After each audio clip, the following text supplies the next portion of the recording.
The subject for today is I thought communication was easy. And I preface this with I'm not a communication expert. If I was, I probably wouldn't have as many problems communicating. Everyone says communication is important in business and personal relationships.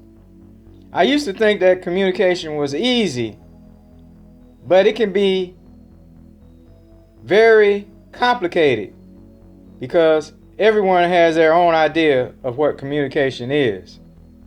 It varies from women to men, from young to old, from one culture to another culture, and from one ethnicity to another ethnicity.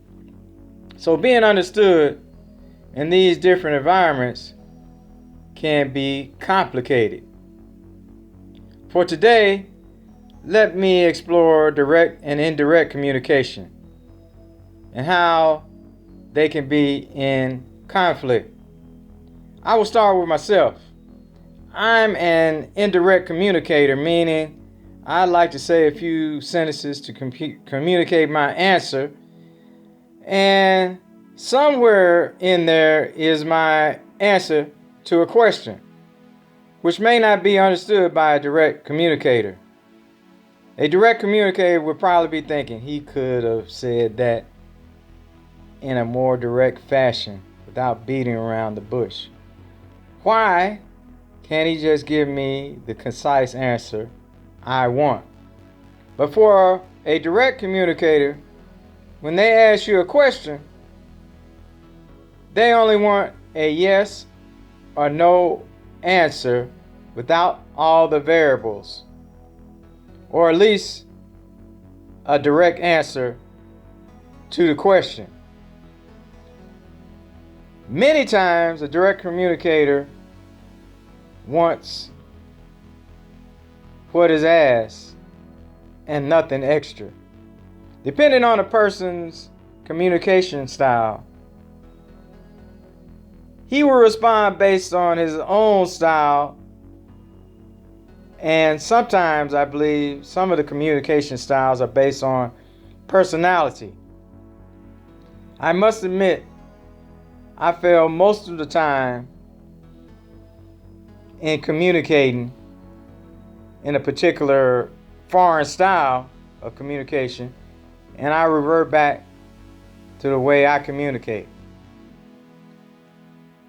An assertive person very rarely likes indirect communication, just as a non-assertive person very rarely likes to communicate in a direct mode. The problem, as I see it, just as in personality differences, if the dominant personality is communicating, most times their communication style is the one they expect to get back in return. When they don't get that type of communication they were expecting, that's when problems occur in communication. The non-assertive communicator is in foreign territory and must remember to be very direct with a direct communicator.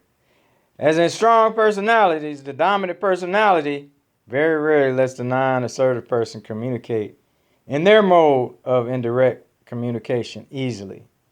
The short answer to communication is better understanding of other people's cultures and different personality types and how they tend to communicate. Try to communicate sometimes in another mode.